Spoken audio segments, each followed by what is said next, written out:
Olá, tudo bem? Boa noite para você, boa noite Goiás, boa noite todo mundo, esteja onde estiver, porque está começando um programa que leva até você bons debates, boas entrevistas, a gente imagina, sim, tomara que seja, sobre assuntos atualíssimos, assuntos que aconteceram de repente há poucos minutos atrás e a gente traz para que nossos convidados aqui no estúdio façam uma análise sobre eles e você em casa faça uma análise não só sobre os assuntos, mas também análise sobre os nossos convidados. Cada um tem a sua opinião e delas você pode formar a sua opinião também. Se você concorda com um deles ou não, enfim, é bom de qualquer forma, porque você vai ser provocado no bom sentido a também estimular a sua opinião sobre esses tais assuntos de momento, né? Que parece que se repetem sempre, mas enfim, só pioram? Ou tem algum assunto que eventualmente melhora? Muito bem, uma frase que a gente pensou de uma fala do presidente Lula vai ser tema do nosso programa de hoje, um dos temas, vai ser tema de um dos temas do nosso programa de hoje. Ele fala, e isso não é novidade, ele fala desde os tempos de sindicalista, ele usa essa correlação, pobres versus ricos, ou contrário, ricos versus pobres. Até onde vai a verdade dessa frase de Lula, que, repito, usa desde a época de sindicalismo. Hoje ele continua usando, assim como outras coisas também que ele usa. É uma narrativa que sempre moveu o Lula, ou não? Move ou não move Lula? Ele estimula a luta de classes e daí ele vai conquistando o apoio que ele precisa para se reeleger e se reeleger de novo e etc. É um dos temas do programa de hoje. A gente vai mostrar, claro, o pensamento do Lula, e a gente está aqui para mostrar todos os pensamentos, mas vamos mostrar também pensamentos contrários, que podem vir, inclusive, de você, telespectador, tanto contrários quanto favoráveis. Programa de hoje, 2 convidados. Temos aqui o professor, mais uma vez, e a gente está montando um elenco, digamos assim, de pessoas que vêm e voltam, porque a presença deles não esgota necessariamente todos os assuntos de uma vez só. Os assuntos também se sucedem, aumentam de proporção e a gente quer ouvir cada vez mais a atualização desses pensamentos. Professor, historiador, advogado e grande amigo, Habib Tamer, o Badião. Tudo bem, Badião? Boa noite. Tudo bem, Paulo? Tudo bem, Marajá? Tudo bem, telespectador? A você uma boa noite. Obrigado por ter vindo mais uma vez, Badião. Sempre interessante a sua participação, as suas opiniões. E o Marajá que você se referiu, calma, não é aquele da Índia. E não é também aquele, ou será que é? Aquele que foi tão personificado pejorativamente, né, por Fernando Collor, né, o ex-presidente Fernando Collor. Mas é verdade, é o nome dele, Marajá João Alves. Aliás, João Alves é o nome também de um sortudo da loteria, né? É verdade. Juntou tudo. Ele que é professor de Direitos Humanos e militar reformado também. Sim. Professor, tudo bem, professor? Boa noite. Tudo ótimo, Paulo. Uma honra, um prazer estarmos aqui juntos mais uma vez, na TBC. Uma honra estar com você nessa bancada, um homem que eu era criança, Paulo, me lembro de você. Quando eu imaginaria que um dia eu teria a honra de compor uma bancada com profissional da comunicação como você, Paulo. Minha admiração, meu respeito profundo. Obrigado. Cumprimentar o seu Badião, que a gente sempre já participa lá dos programas no Mundo em Sua Casa, né? Uma honra também, um grande amigo, baita professor. Eu creio que nós teremos uma grande noite hoje, viu, Paulo? Tomara, tomara. Não vou adiantar a posição de vocês, mas ao longo da entrevista ou do debate, sabe-se lá o que é que pode acontecer no programa de hoje, mas qualquer coisa que aconteça é sempre bem-vinda. Porque eu disse quando a gente começou essa nova etapa do programa que a gente vai abrir espaço para pessoas que tenham opinião, sejam através de entrevistas individuais, debates, enfim, e de análises também. Então, a partir desse momento em que cada um expõe a sua opinião, você vai entendendo o que eles querem dizer, o que é que eles têm na cabeça. É ruim demais essa história de direita e esquerda, né, Badião? Mas convencionou-se, enfim, para ficar mais claro, um pensa de um jeito, outro pensa de outro. Nosso telefone, para sua participação no nosso WhatsApp, 98200-3223. 98200-3223. Por favor, coloque seu nome no início da mensagem e onde você mora, para a gente poder identificá-lo. Programa que é transmitido por 2 emissoras, TV Brasil Central e TV Assembleia Legislativa, que tem um convênio que permite que isso aconteça inclusive troca de material. A gente usa matéria da TV Assembleia usa matéria da Brasil Central, personagens também, profissionais também, enfim. Esse é o programa que leva até você a boa informação. O Boa Noite já está no ar.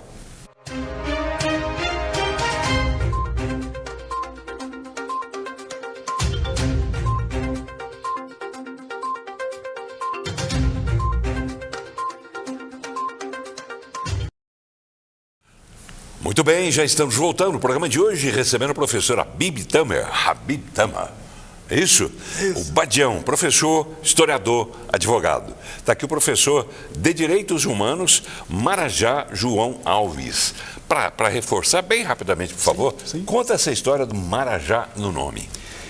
Paulo, meu pai, ele é de Trindade, a nossa família ele é de Trindade, né? Papai, ele é de uma família de 10 irmãos.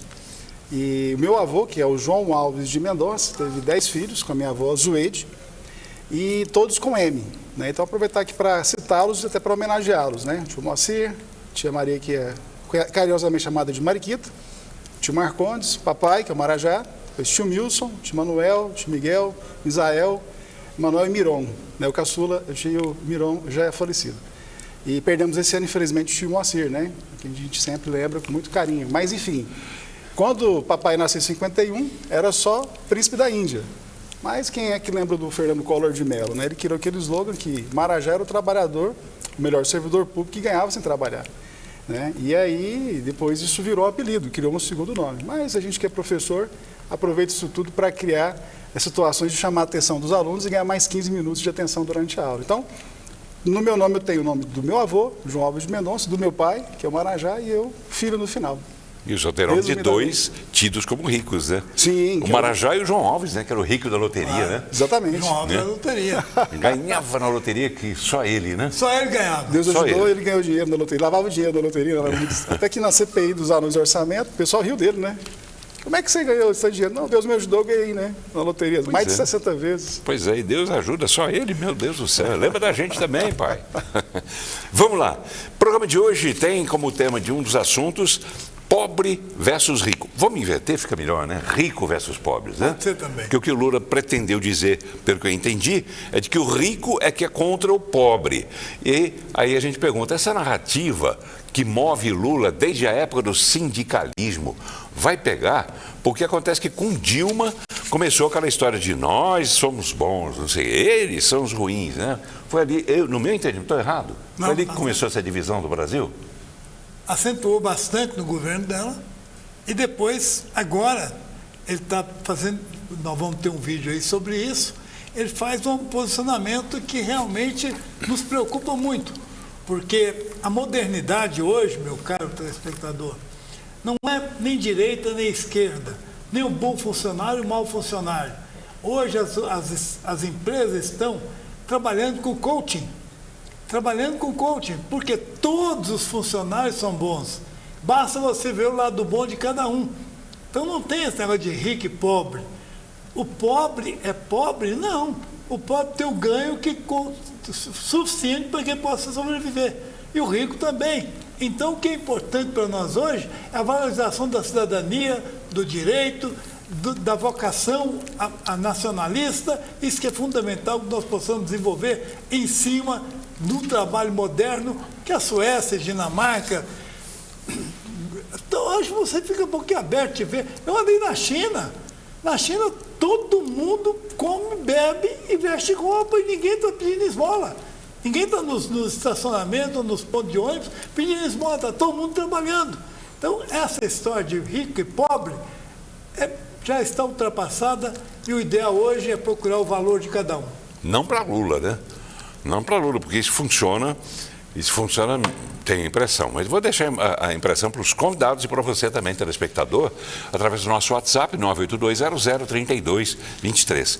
Para a gente contextualizar, então, essa discussão que a gente vai fazer, vamos ouvir o que disse o presidente Lula, que reclamou mais uma vez da alta da taxa básica de juros do país, a taxa Selic, que está em 15% ao ano. A declaração foi dada durante o lançamento do programa Reforma Casa Brasil, que foi realizado no Palácio do Planalto. Ele também disse o seguinte, declarou que deseja que os banqueiros ganhem dinheiro, mas que não precisam extorquir o povo. Vamos ver. Tinha gente que não queria que a gente criasse esse programa de reforma de casa. Tinha gente que não queria que a gente aumentasse a poupança, porque para o mercado não interessa, não sei das quantas. Você sabe que os empresários que reclamam de nós, eles têm praticamente mais de 500 bilhões de desoneração, isenção fiscal, e eles não querem baixar 1% disso. Então é preciso que a gente tenha a firmeza e a certeza de dizer, sabe, de que lado a gente está. E para quem de verdade a gente quer governar. Eu quero que os empresários todos ganhem muito dinheiro. Eu quero que as suas empresas possam crescer, possam produzir, possam gerar emprego. Eu quero que a indústria automobilística venda quantos carros necessitar e só vai vender se o povo trabalhador puder comprar. Eu quero que os banqueiros ganhem dinheiro, mas não precisa extorquir o povo. Muito bem, fala de Lula, começa com o professor Habib Tamer Badião. Interprete, decifre essa frase pra gente, essas frases todas para a gente. Na verdade, Lula acentua, aliás, o seu trabalho. Você já imaginou o que é 15% de tributo que o Banco Central hoje estabeleceu na economia brasileira sobre a mentira, sobre a falsidade de que o aumento do juro controla a inflação? A inflação acaba com o salário do trabalhador. Acaba com o provento do trabalhador. Chega dia 20, ninguém tem dinheiro mais em casa. O que o trabalhador ganha não reajusta. E o governador tem razão. Há um lucro exorbitante por parte dos banqueiros. Os empresários até que não, porque os empresários brasileiros estão fadados aí para a vala da falência.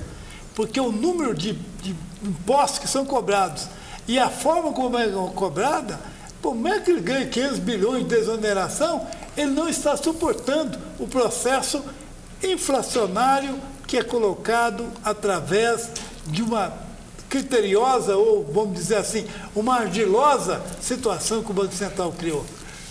Guedes foi culpado. Guedes é quem deu autonomia. Paulo Guedes. O assessor do Bolsonaro. Paulo Guedes. Paulo Guedes, que deu autonomia ao Banco Central e tirou do presidente da República o direito de intervir para que baixasse o juro, para que nós pagássemos menos juros. E, aliás, eu quero depois pedir ao Paulo um programa só sobre juros.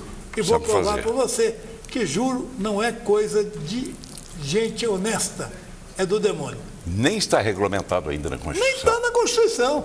Nem tem na Constituição, porque o artigo 92 da Constituição foi revogado. Se foi revogado e não foi colocado um substitutivo no lugar, então não tem juro na Constituição, não tem juro para a imobiliária para cobrar, não tem juro para o banco cobrar, não tem juro para ninguém cobrar, e se cobra, está inconstitucionalmente cobrando. Tá bem, Marajá, João Alves, professor de Direitos Humanos. As frases de Lula, interprete para a gente, por favor. O que é que você apreende disso? Uma técnica do discurso, Paulo, ou depreende também. Sim, é de colocar uns contra os outros para que ele possa justificar os seus erros. Isso sempre o Lula fez. E aqui concordo de parte com o professor Badião quando ele fala que isso que o Lula faz é criminoso. Imagina ele, quando ele faz essas falas desastrosas, provocando, por exemplo, o Trump para fazer política, sendo que isso vai ter efeito colateral na perspectiva de taxa de juros, perspectiva de inflação, na perspectiva de especulação. Então, o presidente tem que ter a liturgia do cargo, ele precisa agir de uma forma técnica. Quando ele fala falas extremas contra outros povos, quando ele age ideologicamente, em vez de tecnicamente, em assuntos, como esse é o caso, por exemplo, de ricos e pobres.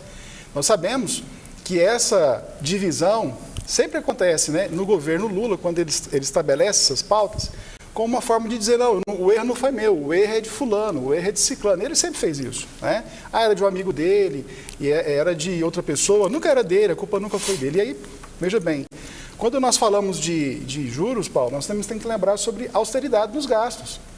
Lula é um governante que ele não tem controle de gastos. Para você ter uma ideia, até mês passado, os gastos da Janja, primeira-dama, foram de 117 milhões de reais só em viagens no exterior. Ou seja, como é que ele quer convencer a população a pagar mais tributos?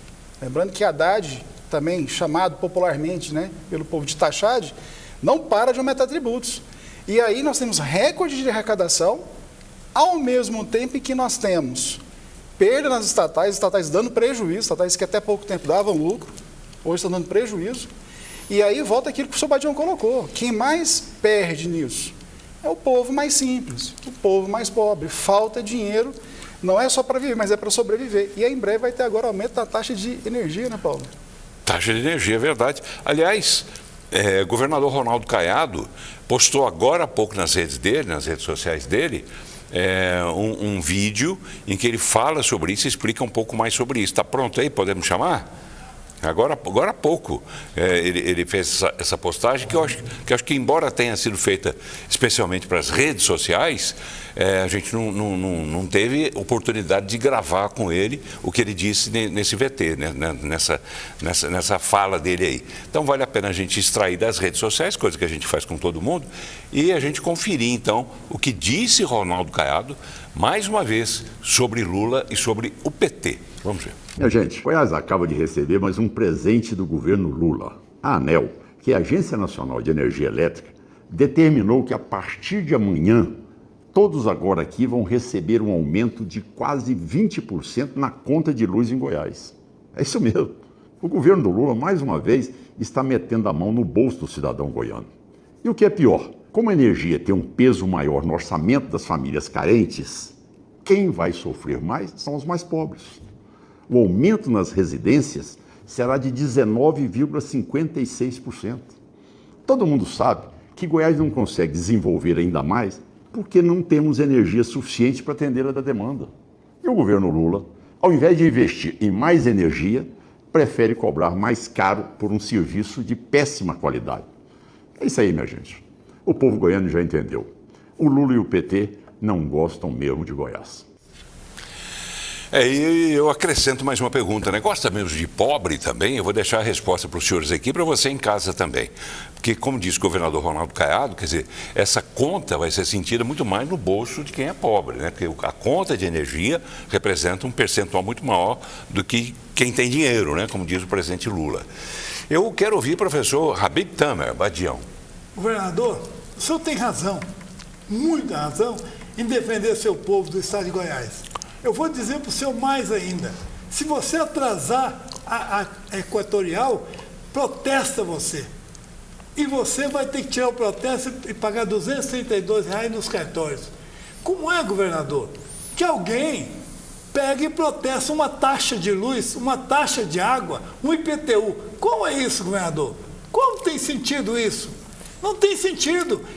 O balcão de protesto, dos 2 cartórios de protesto que nós temos, foi feito para saber quem é o bom ou mau comerciante, quem é o bom ou mau industrial. Se ele pagou as contas dele, você não pagou. Mas nunca protestar uma taxa de luz, uma taxa de água, ou muito menos um imposto não pago, o IPTU. Governador, intervenha nisso, defenda seu povo e coloca o Ministério Público para trabalhar, porque nós precisamos defender o povo. O senhor levantou uma lebre muito inteligente. 20% a mais de luz, vai ter muito protesto. Vai ter muita gente. Eu conheço um caso de uma senhora que devia R$ 23. Foi lá e cortaram a energia dela. Não pode cortar. A Constituição assegura que todos nós temos direito de viver e a energia hoje faz parte da vida. Não podia a Equatorial cortar a luz de ninguém. Pode executar, pode entrar na justiça e cobrar, mas nunca cortar. E, lamentavelmente, o Ministério Público goiano está silente, está calado, está dormindo no ponto. Levanta, Ministério Público. Você tem o poder de defender o povo. Além do governador estar fazendo isso, você devia estar fazendo também. Vamos lá, telespectadores já se manifestando, né? E já que o assunto interessa diretamente a todos, né? Vamos lá, abrir para a população também. Está aqui o Marcão, de Mozarlândia. Abraço, Marcão. Ele acha que esse aumento da energia é para pagar a campanha desse cidadão. Quer dizer, na medida em que há esses aumentos abusivos, as pessoas são liberadas, digamos assim, para pensarem até o pior, como pensa aqui o Marcão de Mozarlândia, né? Ele também diz o seguinte: não adianta nada arrecadar e jogar tudo fora, que vai de acordo com o que o senhor disse agora há pouco, né? De gastar com janja, né? Por exemplo, gastar esse dinheirão todo com janja. Vamos lá, cadê? Não entendi essa pergunta aqui, muito comprida também. Mande a sua mensagem bem reduzida para a gente ter mais facilidade de poder ler. Aqui, como é que é? Telespectador, aqui é o Valdir, que te acompanha durante toda a sua carreira. Ô, Valdir, obrigado. Vamos lá. Nem Lula na esquerda, nem Bolsonaro na direita. Eu sou o Caiado, o xerife que o Brasil precisa. Tem coragem de enfrentar a bandidagem, não fica com um mimimi político polarizando um contra o outro para desviar o foco de candidatos. Como um Caiado que não tem o rabo preso com ninguém. Polarização serve para esconder a falta de trabalho para o bem do Brasil. Você disse isso agora há pouco, não é? Na China, não foi? Claro. Tem que trabalhar. Já Caiado tem noção ampla da administração pública e não tem medo nem se envolve com bandidagem. Precisamos dele na presidência. O Lula não gosta de pobre opinião desse telespectador também. Quero ouvir essa história, essa variação sua. Essa fala de Caiado alertando, para o aumento da conta de energia a partir de amanhã em torno de 20%. Representa o quê? Que tudo vai aumentar por conta disso também? Paulo, veja bem, uma sorveteria, como é que uma sorveteria vai trabalhar sem energia? Os freezers. Sim. Quantas empresas precisam de energia? Naturalmente que não é só a conta de energia que vai aumentar. O açougue, da mesma forma, Açougue, supermercado. Supermercados, ou seja... Todo mundo que trabalha com perecíveis, né? Tudo que envolve energia, né, Paulo? Inclusive os perecíveis, você fala muito bem, e ele está correto, vai ter impacto. E o nosso governador é digno de ser sempre lembrado, que cada vez mais se consolida como um grande estadista, ele não joga para a galera. Ele mata e manda, olha, isso está errado, o presidente está errando nisso, né? O professor Badião reforçou muito bem, eu concordo com o professor Badião, e eles, olha, tem coisas que não é do governador, isso aqui é do presidente, não está sobre a minha alçada. Então, primeiro ele já alerta, olha, precisamos nos levantar contra isso. Por quê? Porque daqui um pouco temos eleições. Então, se a população for alertada corretamente, certamente nas próximas eleições, a população não vai votar mais em Lula e em PT, vai votar em candidatos que tenham compromisso com austeridade, com gasto público, com respeito ao salário do trabalhador. Agora, recentemente, fez lá aquela modificação na isenção de imposto de renda. Agora está cobrando mais, ou seja, está dando com uma mão e tomando com duas. Então, nós precisamos rever isso aí. Parabéns ao nosso governador Ronaldo Caiado, me perdoe, que sempre está de olho e em prol da população. Sempre, para finalizar, Paulo, lembrando sempre que o nosso Estado está recebendo muitos investimentos porque é o Estado mais seguro do Brasil. E aqui cumprimenta também as nossas forças de segurança. Eu sou professor lá do curso de Altos Estudos de Segurança Pública, CAESP. Tem lá, Paulo, hoje 53 alunos. A elite da segurança, Polícia Militar, Polícia Civil, Polícia Técnica Científica, Polícia Penal e Corpo de Bombeiros.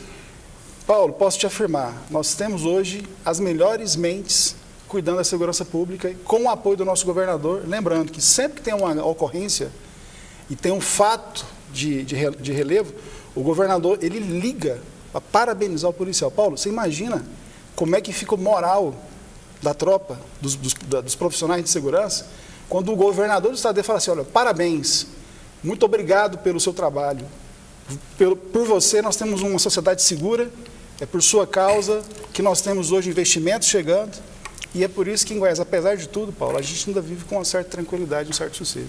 Tá bem, vamos lá. Rafael também mandando a mensagem dele, a opinião dele, né? E a opinião dele, naturalmente, é baseada naquilo que lhe é dado a saber, que lhe é dado a conhecer. Vai aumentar 20%. Por que vai aumentar 20%?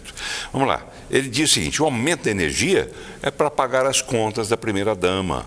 A Janja, diz esse telespectador. Vamos ver que mensagem que vem pelo YouTube. Paulo Sérgio Elias. Paulo Sérgio Elias, boa noite, Paulo, boa noite, Xará, boa noite, professores, manda um abraço para os senhores também. Outro abraço. Afrânio Mesquita, boa noite. Afrânio Mesquita, de Alta Floresta, do oeste de Rondônia. Um abraço para você que está assistindo a gente aí, né? De tão longe, mas tão perto, né? Que bom que a internet aproxima a gente. JC, também assistindo, mandando boa noite. Paulo Sérgio Elias, olha o que ele diz aqui, Badião, um esquerdista endireitado. Brincadeiras à parte, mas o Badião é muito honesto em seus comentários. Um esquerda consciente das verdades. Ele tem razão? Na verdade, eu sou monarquista, parlamentarista, e as minhas posições são bastante claras. Estou agora assistindo gradativamente o governador intervindo com a sua opinião com respeito aos 20% de aumento da energia. Governador Ronaldo Caiado, coloque no seu plano de governo extinguir essas agências reguladoras, essa porcaria da Anvisa, essa porcaria da ANEEL, essa porcaria da ANP, essas porcarias que o Fernando Henrique Cardoso criou para tirar o poder do presidente da República. Hoje a Anvisa manda mais que o ministro da Saúde.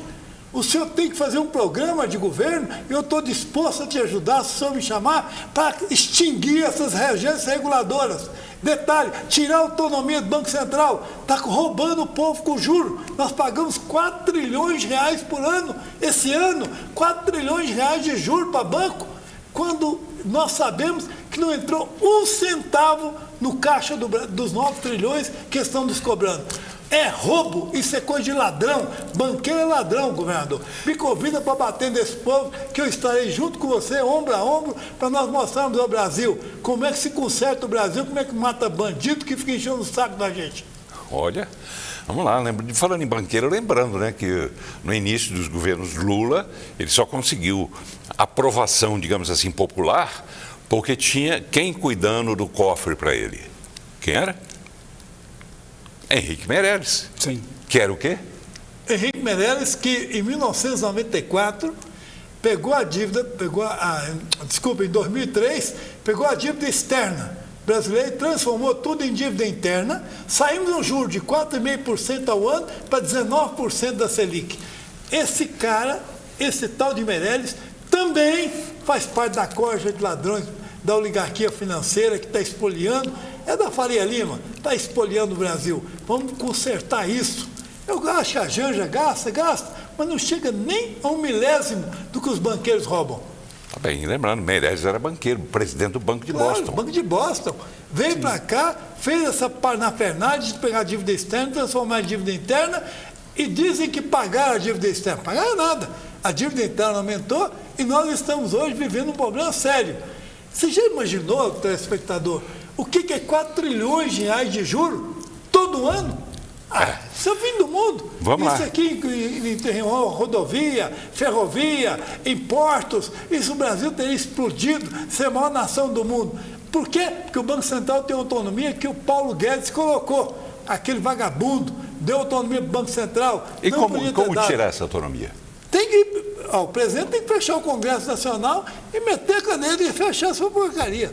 Porque o Congresso está cheio de bandidos. Quer dizer, se Lula quiser, ele fecha. Ele tira a autonomia. Claro. Porque você querer. Você sabia que o Supremo Tribunal Federal não tem vitaliciedade? Os ministros do Supremo Tribunal Federal não têm vitaliciedade?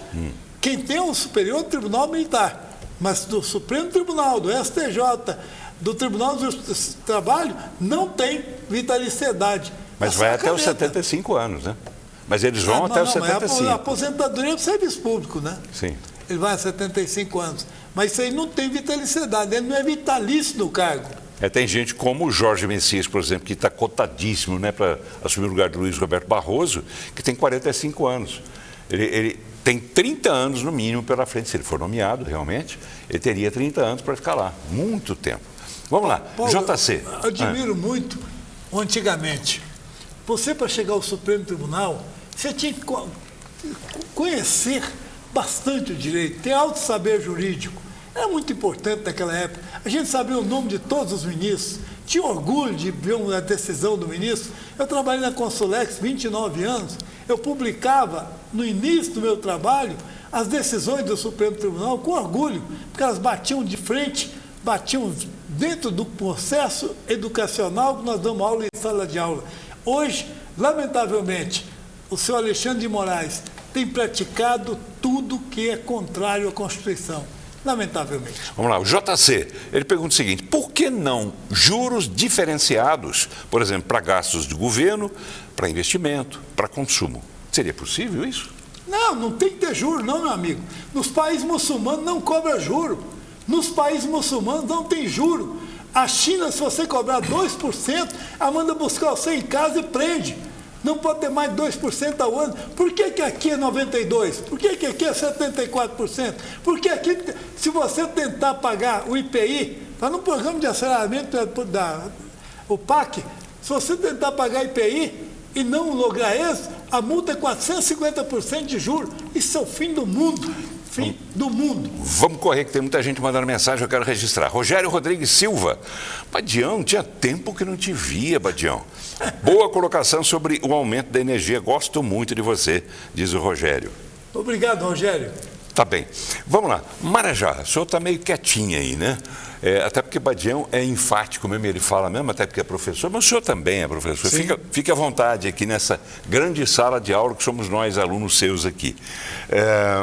Fazer o que diante desse quadro que se está pintando nesse começo de programa aqui em relação à situação no Brasil? O senhor é professor de que exatamente na segurança pública? Eu sou professor da disciplina de Gestão Estratégica de Pessoas e Equipes. Isso é importante. Super importante. Se um presidente tivesse a visão que o senhor tem, o que é que mudaria no Brasil? Então, nós precisamos começar, Paulo, montando um time técnico. O professor Badião quer até pegar um gancho, concordando em parte com isso que ele colocou. Se a gente monta um time técnico, de pessoas que sabem o que faz e que fazem por amor, e não por política, e não por lobbies, nós vamos ter o quê? Primeira coisa, diminuição da taxa de juros. O professor Badião colocou um ponto que é nevrálgico. Imagine você hoje financiar um imóvel com juros de mais de 10% ao ano. É absurdo. Se a gente for em outros países aí, os juros é mínimo. O senhor colocou muito bem. Estados Unidos não chega a 2. O juro, por exemplo, para alguém que quer abrir uma empresa no Brasil, é altíssimo.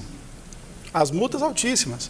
O juro de cheque especial hoje, quando é barato, 8,5%. Cartão de crédito mais alto do mundo.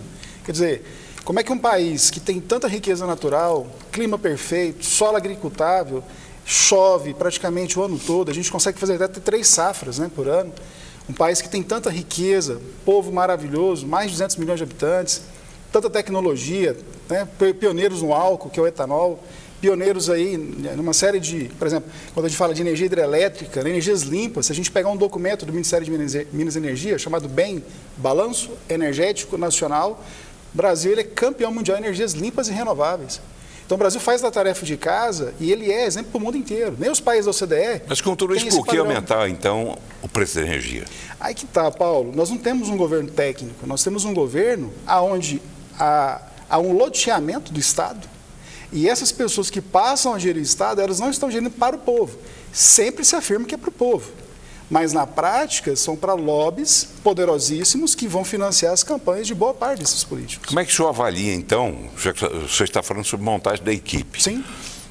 Não é exatamente, declaradamente, uma montagem de equipe, vamos dizer assim, mas existe uma sintonia altamente conhecida por todo mundo entre o governo e o STF. Sim. Né? Tanto que agora, com a saída de Luiz Roberto Barroso, Lula vai indicar um substituto e ali se terão 8 integrantes do STF que são alinhadíssimos, né? Com Dilma lá atrás, com Lula agora. É o caso, por exemplo, de quem está cotado para assumir esse cargo de Luiz Roberto Barroso, que é o Jorge Messias, que nada mais é do que o Jorge Bessias, aquele, né, que foi personagem daquela conversa entre Dilma e Lula, ela dizendo para o Lula, olha, o Messias, o Messias vai te levar um documento, assina, se a gente precisar a gente usa, ou seja, ali ela nomearia Lula para a Casa Civil e livraria o Lula, né, de maus lençóis. Né? Você vê, Paulo, só para pegar um gancho nesse seu comentário, o professor colocou agora há pouco, antes os nossos ministros supremos eram ministros com notável saber jurídico. Hoje eles são militantes ao ponto do Barroso publicamente vir dizer, olha, nós vencemos o bolsonarismo, né? Perdeu o Mané, não a mola. Quer dizer, como é que ele, enquanto um juiz, se manifesta fora dos autos, o que o juiz tem que fazer é manifestação dos autos até para preservar a sua autoridade, e vários deles fazem isso, Paulo. E lembrando, falando sobre juros, quem é que não se lembra que recentemente Alexandre de Moraes, desrespeitando o voto de mais de 380 deputados, derrubou a alíquota do IOF a favor do Lula, atendendo o pedido do PT, Paulo. Quem é que não se lembra disso recentemente? Tem prova? Está público e notório, né? Foi publicado pelo STF. Né? Mas tem que ter prova. Né? E mesmo com prova está difícil. Sim. Mas vamos lá, sobre Jorge Messias, consta que isso está até naquelas imprensas, naqueles órgãos de imprensa que são mais, tentam ficar um pouco mais contidos, mas está na cara que Lula está nomeando o substituto Luiz Roberto Barroso, não necessariamente, como disse Badião, pelo notório saber jurídico e etc, mas pelo fato, sim, de que ele é da absoluta confiança de Lula. Esse é o critério, absoluta confiança para fazer o quê? Aí que está, né, Paulo? Veja, quem está entrando, se for seguir o exemplo dos que já entraram, Eles estão lá para defender os interesses do partido e do presidente. Vamos lembrar que o Bolsonaro, mesmo eleito presidente, em que pese críticas e elogios à sua gestão, quantas vezes o Supremo interviu contra o presidente Bolsonaro? Por quê? Porque a maior parte da corte é composta por ministros nomeados pelo PT.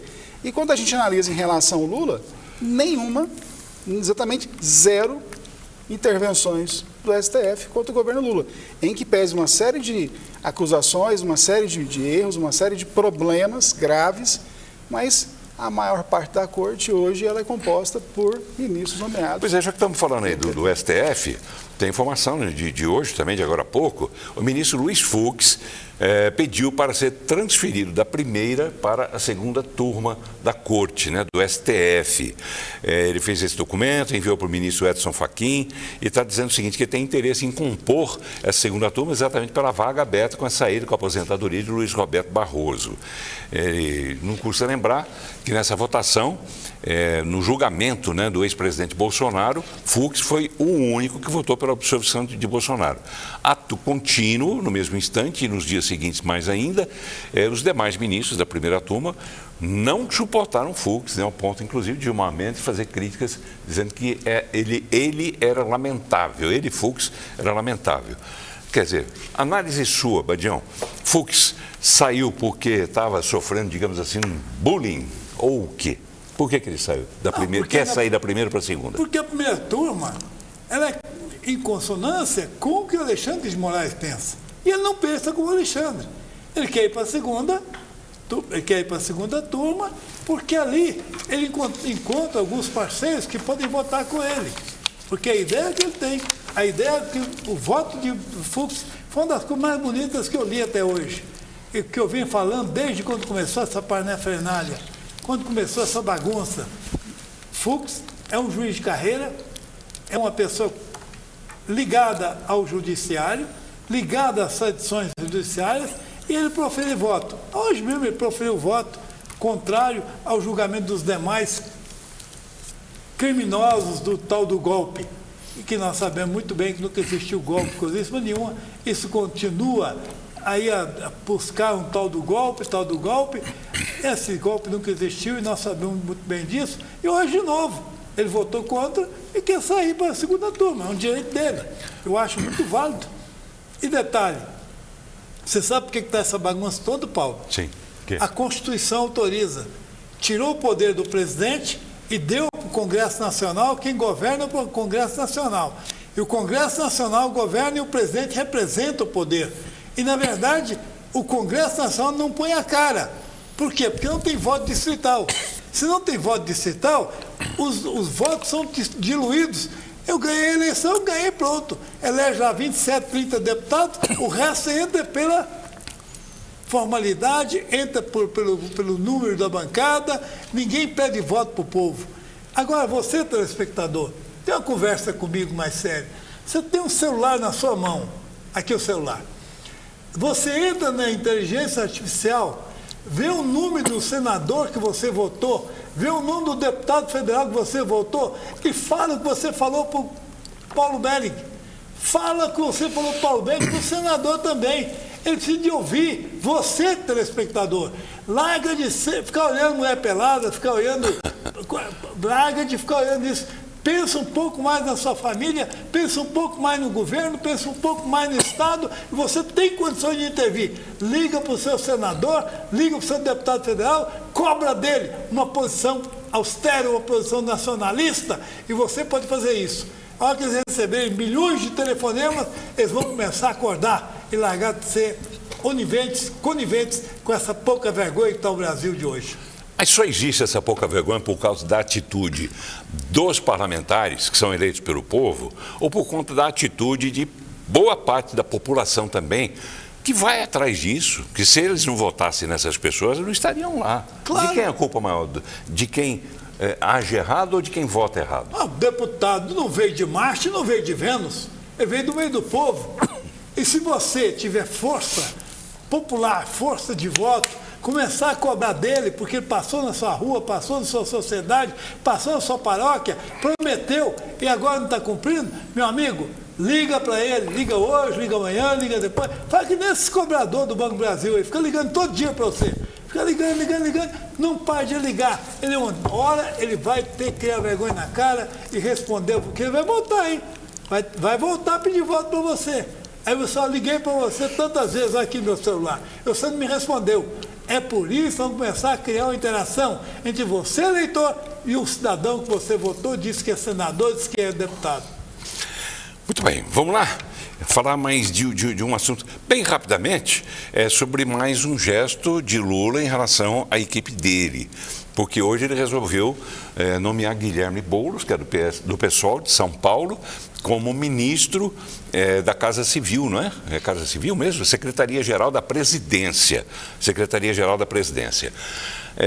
Guilherme Boulos, que já foi candidato lá em São Paulo várias e várias vezes, e chega agora com a missão de colocar o governo de Lula na rua, de olho na eleição do ano que vem. Como é que isso está sendo interpretado, né? Vamos primeiro a Brasília para saber. O deputado federal Kim Kataguiri, que é do União, do Partido União Brasil, lá de São Paulo, ele postou nas redes sociais dele um vídeo dizendo que essa escolha foi muito boa para a direita. Vamos ver. Antes que você ache isso uma notícia ruim, são duas notícias excelentes. Primeiro, que Boulos vai ser um péssimo ministro, como ele foi um péssimo deputado aqui na Câmara dos Deputados, sem aprovar absolutamente nada relevante, sem barrar, sem aprovar, assim, basicamente um mandato nulo, que ele só utilizou de plataforma para sair para prefeito, abandonando completamente os eleitores que colocaram ele como deputado federal, e, portanto, ele vai atrapalhar muito o governo Lula, sendo ministro, inclusive, palaciano. E o outro ponto positivo é que ele só topou ser ministro por avaliação própria de que seu mandato estava apagado, ele precisava ser ministro para aparecer, e fazendo um acordo com o Lula para não disputar a eleição, porque para continuar ministro até o final do governo Lula, ele não pode disputar as eleições, ele teria que sair do ministério em abril, saindo da sua função de executivo para poder disputar a reeleição para o legislativo, ou disputar o governo do estado, ou disputar a presidência da república. Então, Lula nos deu dois presentes. Primeiro, colocar mais uma pessoa para atrapalhar o seu governo. Segundo, tirar das eleições um dos piores candidatos a qualquer cargo no estado de São Paulo. Vamos lá, achou que conhece bem essa história de montar equipe. Lula acertou ou, como disse o Kim, errou? Paulo, ele acerta a favor da direita, porque o Boulos ele é muito ruim. Não é falando mal dele quanto pessoa, mas pelo contrário. Porque as práticas políticas dele, por ser um militante do PSOL é extrema esquerda, né? Aquela esquerda mais militante, mais ideológica. Então ele tem ações extremamente difíceis de lidar. E a Segovia, ela é uma parte do governo que precisa lidar com pessoas, precisam compor, eles precisam trazer de forma estratégica uma série de políticos para o lado do governo, e ele tem dificuldades. É como você colocar um elefante numa sala de cristais, vai dar problema. E aí sempre lembrando, né Paulo? Quem mais faz campanha hoje para a direita é a própria esquerda. Quem mais faz campanha hoje para a direita? O próprio Lula, com suas falas desastrosas, o STF e agora o Guilherme Boulos, né? Ele acaba se transformando num grande cabo eleitoral, né? E aí já se vislumbra que para os próximos dias a gente pode esperar falas homéricas, né, deste cidadão. Mas o inverso também não é verdade. Quem mais faz campanha para a esquerda não é a direita, na medida em que discute internamente, coisa que o PT raramente faz publicamente, mas a direita não está se fragmentando, não está deixando de se unir nesse momento? Olha, excelente observação. Você levantou uma bola aqui muito importante. O que a gente percebe é que a direita, apesar de ter ali uma ou outra divergência, ela acaba sendo muito rica no seguinte ideia. Primeiro que ela está passando por uma grande provação, né? Hoje todos os candidatos da direita são estigmatizados. Basta lembrar que o tempo todo nós temos candidatos da direita sendo ameaçados. Hoje, se Bolsonaro não voltar a ser, digamos, se tiver em condições de ser eleito, nós temos o próprio governador Ronaldo Caiado, que é um grande nome, temos o Romeu Zema, temos o próprio o governador Tarcísio. A direita tem opções. E a esquerda? A esquerda hoje ela está só com Lula. Então, realmente, se por um lado pode até parecer que a direita está um tanto quanto enfraquecida pelas perseguições, é bom lembrar, Paulo, que mais de 60 ações hoje dentro do Supremo contra parlamentares. E aqui, Paulo, não vou abrir, mas vou mostrar. Artigo 53 da Constituição. Os parlamentares são invioláveis por quaisquer palavras, quaisquer votos. E aí nós temos hoje mais de 60 parlamentares da direita perseguidos por falas, perseguidos por opinião. É um grande contrassenso quando se fala de democracia. Isso, por um lado, é ruim, Paulo, porque há as agruras, né? De a gente ter, por exemplo, um senador como Marcos Duval com tornozeleira. Como é que a gente pode conceber um senador com tornozeleira? Um camarada que está com tornozeleira tem que estar preso. Ou, se ele é inocente, tem que estar solto e sem tornozeleira. Mas aí o presidente do Senado consente com isso. Olha como é que o sistema ele se arranja, né? Não é só o executivo, não é só o judiciário. Parte do parlamento também está contaminado. É preciso fazer esse meia-culpa no parlamento. Nós temos deputados como Carla Zambelli, o próprio Eduardo Bolsonaro, pessoas que tiveram que sair do país para fugir de arbitrariedades. Então, tudo isso acaba reforçando o lado também da direita. Se por um lado há todo esse prejuízo, e você coloca bem, Paulo, por outro é inegável que tudo isso está contando conta. Por quê? Porque todos aqueles que lá no governo militar falavam de anistia, e olha o que eles fizeram, eles mataram, estupraram, explodiram, roubaram, sequestraram. E aí os militares, me perdoa que o termo, entre aspas, os guerrilheiros, né, da esquerda que fizeram tudo isso, e aí pediram anistia, os militares tidos como, entre aspas, os malvadões, consideram anistia. Agora, vem a esquerda que se diz democrática, que defende direitos humanos, que acha que está tudo certo, e põe na cadeia quem? Idosas, sem nenhuma passagem, mães e pais hoje presos, verdadeiro exército, Paulo, de reféns, ou melhor, vou até melhorar, órfãos de pais e mães vivos, condenados a 17 anos. Falando em direitos humanos, o senhor é professor de direitos humanos? Sim, meu pós-doutorado é em direitos humanos. Como é que o senhor olha no espelho e fala, eu sou professor de direitos humanos? Sim. E eu sou de direita. Sim. Paulo, isso é muito legal. Não estranho no ninho, não? Não, assim, a gente sofre uma certa perseguição, por quê? Porque a esquerda se apropria de alguns discursos. É como se falar quando de se direitos fala humanos, de direitos humanos, a gente logo associa alguém ligado à esquerda. Sim. E o senhor é de direita. E aí que está, Paulo. O senhor não é um estranho no ninho? Não, aí que está. O direito humano, ele não pode ser apropriado só para a esquerda. A esquerda, ela tenta ter esse monopólio de que só ela fala de direitos humanos. Por exemplo, 2 semanas atrás, a Polícia Militar intercepta um carro no interior de Goiás, que fugiu da abordagem, e nesse carro tinha um menininho de 13 anos, um jovenzinho de 13 anos e 3 homens. Paulo, existe uma defesa de direitos humanos mais real do que isso? De tirar uma criança de 13 anos das mãos de 3 predadores, que defende direito de crianças, direito de mulheres. Então, essa visão dos direitos humanos deve ser corrigida, Paulo, e não pode ser monopolizada. Por quê? Quando a gente fala de direitos humanos, o próprio direito trabalhista não separa da escravidão. Então, não é só aquela pauta identitária, aquela pauta... Sim, mas o senhor encontra dificuldades dentro da sala de aula, de repente? Algum aluno contesta isso? E aí, Paulo, o que é engraçado é o seguinte, quando a gente começa a falar do direito no artigo 5º, porque o artigo 5º da Constituição, ele meio que assemelha-se ao próprio livro de Mateus, capítulo 5, as bem-aventuranças. E aí, quando a gente começa a falar o que é direito de fato, direito ao trabalho, direito de ter sua integridade, direito a alimentos, direito aos estudos, sim. E aí a gente sai disso, né? E o que a gente percebe? Que não é só aquela ideologia que o pessoal cola. E aí fala, não, essa pauta não é só deles, essa pauta também é nossa, mas da forma certa. Isso que é importante. Mas o senhor enfrenta resistência? Demais, eu fui muito perseguido. Se eu vou te contar isso aqui, Paulo, há várias vezes que eu já tive que responder, às vezes até ouvidoria, por coisas banais, por exemplo. Você faz uma visita técnica e leva alunos para o Rio de Janeiro visitar instituições de ensino. Quando você chega, você tem que responder a ouvidoria porque você está fazendo apologia ao militarismo. Sendo que, na verdade, eles simplesmente deram alojamento para nós e hospedagem gratuita para alunos de baixa renda. Você imagina, Paulo, tirar 28 alunos de Pires do Rio, 4 professores, uma visita técnica de 6 dias, a custo zero. Você poder proporcionar a um aluno do interior do estado conhecer outros estados e conhecer o próprio mar. Alunos que choram, Paulo. Falam assim, a universidade pública, a minha universidade, o UEG, me concedeu o direito de conhecer o mar, de conhecer museus que eu só vi em livros, como os museus do Rio de Janeiro. Tá bem. Já que eu estou aqui entre 2 professores, grandes professores, eu quero puxar um assunto que tem tudo a ver com o ensino também.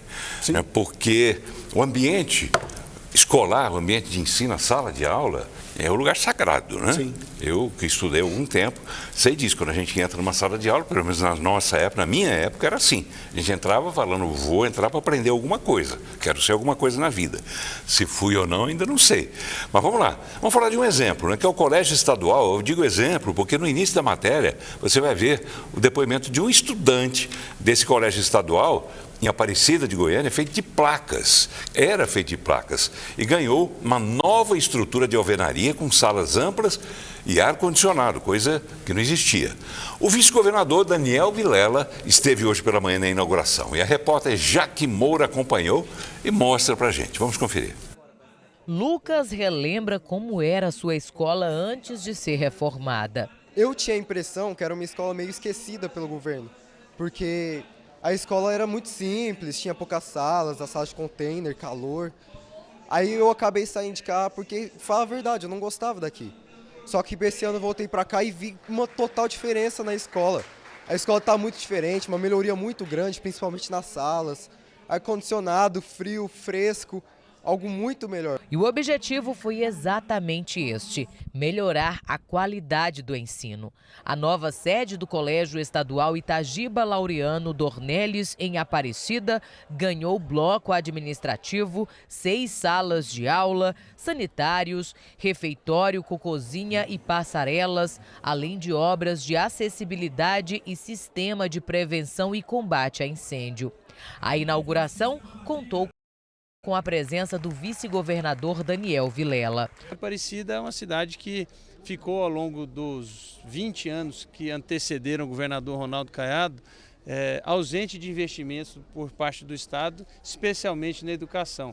As escolas estavam aí caindo na cabeça dos alunos, dos professores, muitas obras paradas, e nós chegaremos aí até o ano que vem com todas as obras concluídas, com novas escolas construídas, naturalmente dando aí toda a condição de estudo para os nossos alunos e também as condições de trabalho adequadas para os professores. A reforma do Colégio Estadual Itagiba faz parte do projeto de troca das escolas de placas por alvenaria. Em menos de 3 anos, o governo de Goiás já reconstruiu mais de 70 escolas em todo o estado. Quando o governador Ronaldo Caiado lançou o projeto, nós tínhamos 110 escolas de placa. Hoje nós temos menos de 27 já, com essa aqui 26.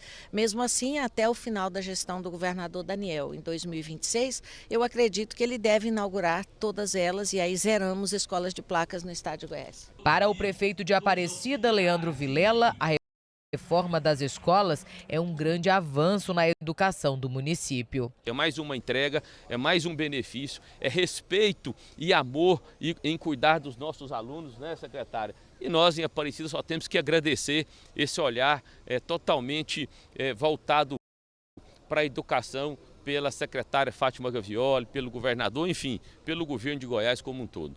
Para o diretor da escola, o novo ambiente favorece e incentiva o aprendizado. Quando você traz salas hoje de alvenaria, ar-condicionado e todo o aparato que a Secretaria Estadual de Educação tem como a melhor educação do Brasil, a gente só tende a crescer, o aluno só tende a querer cada vez estar nesse espaço escolar, porque ali é acolhido.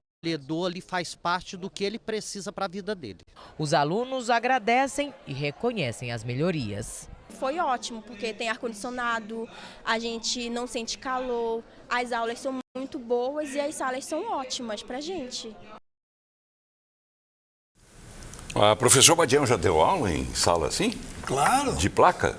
Claro. É mesmo?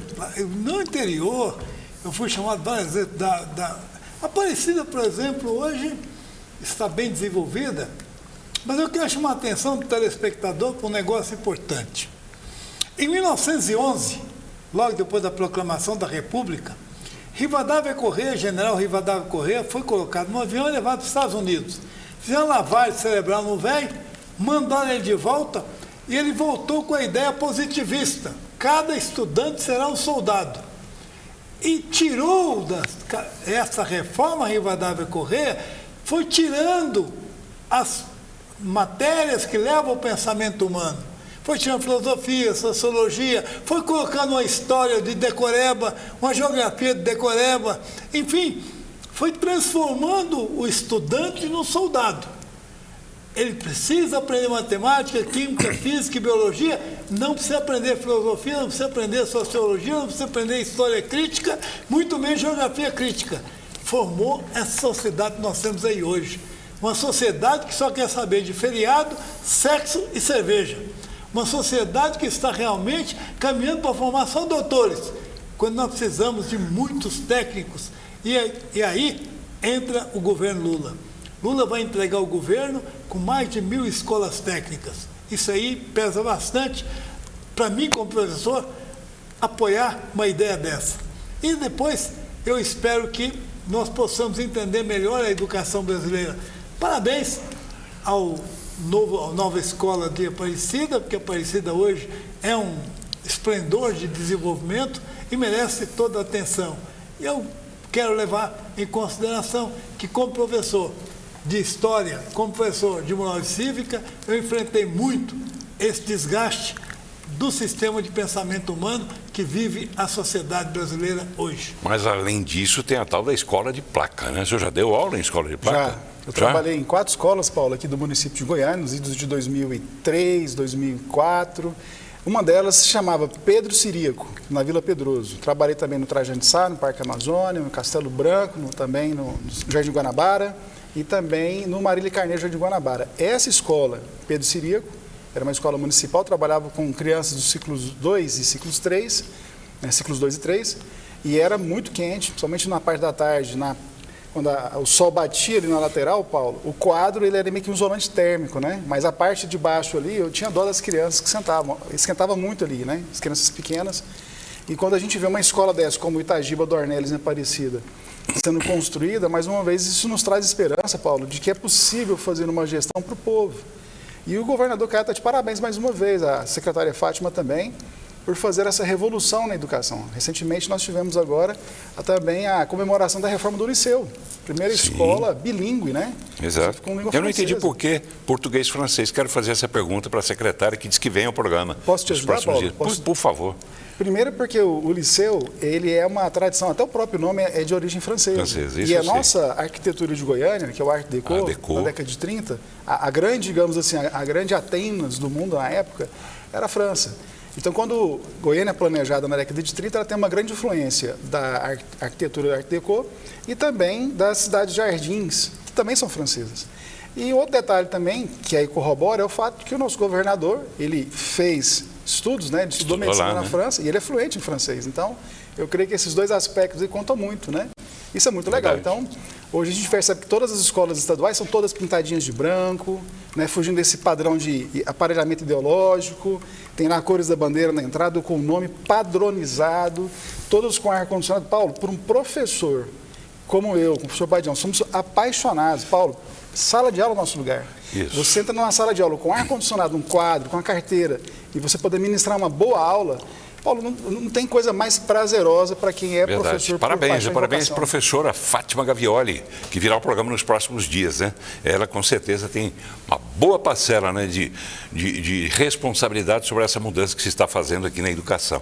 Ela que um dia foi chamada de forasteira, hein? Verdade. Forasteira. Já falei sobre isso com ela. Seja bem-vinda sempre, viu, forasteira? Fique sempre com a gente aqui. Boa noite, Paulo.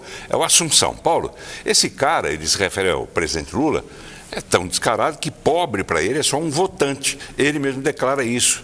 Agora, o rico e todos por cima, são todos por cima da carne seca. Ou seja, na opinião dele, Lula vai tudo bem, quando não vai. Deixa eu ver correndo aqui. Está aqui. Pergunta cadê o nome aqui? Leandro Virgulino, de Rialma. Ele colocou lá no final. Boa noite. Pergunta que eu vou deixar para os senhores responderem. Será que Caiado, se for presidente, vai dar conta dos bandidos do Rio de Janeiro, como ele deu conta aqui em Goiás, Badião? Claro que vai. Ele tem do lado dele a inteligência do Exército Brasileiro. Ele tem do lado dele a inteligência da Polícia Federal. O que precisamos dar agora para a Polícia Federal, viu, doutor Marajá? Precisamos dar para ela a inamovibilidade. Para os delegados de Polícia Civil, para os delegados da Polícia Federal, porque a partir daí não haverá intervenção política na segurança pública. Caiado vai conseguir consertar o Brasil, porque nós vamos estar do lado dele. Vai conseguir, professor? Consegue, Paulo. Por que o governador Caiado fez? Primeira coisa, ele se cercou, ele fez um trabalho de bastidores com o Judiciário e com o Ministério Público. Primeira coisa, não adianta prender se depois vai soltar, é enxugar gelo.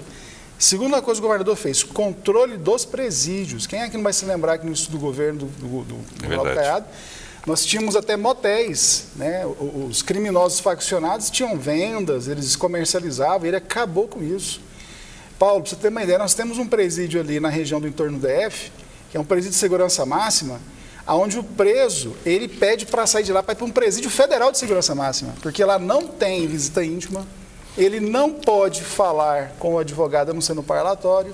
Então, assim, esses efeitos, eles são muito positivos. Para concluir, Paulo... Rapidinho, que o tempo já foi embora. Ótimo. Quando a gente fala sobre segurança, Caiado, ele não é de tergiversar. Ele fala, eu sou o governador, ou no caso, se ele for presidente, ele é aquele que defende o presidencialismo. Ele é presidente, então vai cumprir a Constituição. Tá bem. Professor Marajá, você que pegou o programa já andando, esse é o nome dele mesmo.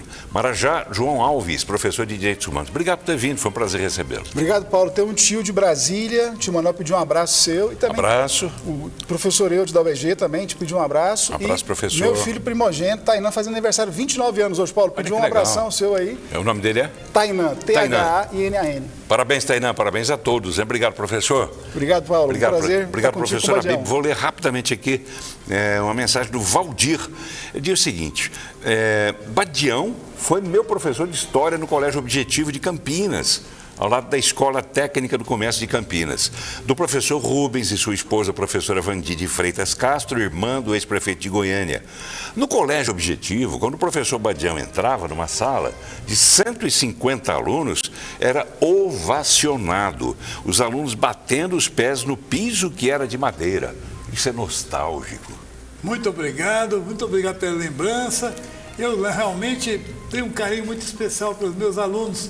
Durante 52 anos de magistério, eu nunca faltei uma aula, porque é bom demais, como diz o Marajá, entrar em sala de aula. Uma boa noite para vocês e até o próximo programa. Tá bem, obrigado, Badião. Até o próximo, né? E um abraço para aquele menino ali. O Armindo de Oliveira, que trabalhou aqui na TBC, foi diretor da rádio por muito tempo. Um abraço para você, Armindo. É seu fiel escudeiro, né? Seu fiel escudeiro. Fiel escudeiro, nós somos abraço, Armindo. Uma hora eu quero trazer você para se sentar aqui e contar suas histórias de Rádio Brasil Central. Abraço a todos vocês, obrigado pela companhia. Boa noite.